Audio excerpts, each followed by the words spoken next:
birinci günü belə xatırlayırıq ki, ani moment bir uğultu və partlayış səsi eşidildi.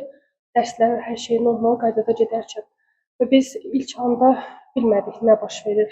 Sadəcə biz aeroport yəni məntəqəsinə yaxın olduğundan partlayışın alovlarla qalxdığını gördük və bildik ki, aeroporta zərbə endirilibdir.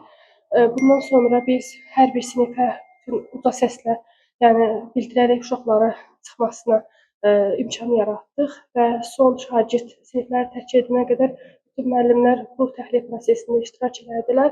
Əlimizdən gələni elədik ki, uşaqlar məktəb binasından uzaqlaşsınlar və o həyətdə təxliyə zamanı hardasa təxliyədən bir 5-6 dəqiqə sonra keçməmişdi. Yəni uşaqlar tam həyətdə məskunlaşmadan digər partlayış səsi eşidildi və bu paniklərin daha çox artmasına səbəb oldu.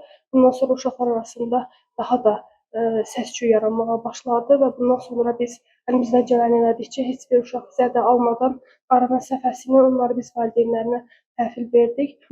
Yaşadığımız panika, stres, qorxu, hər şeyi bir kənara qoyaraq uşaqların təhlükəsizliyini tam təmin etmişik.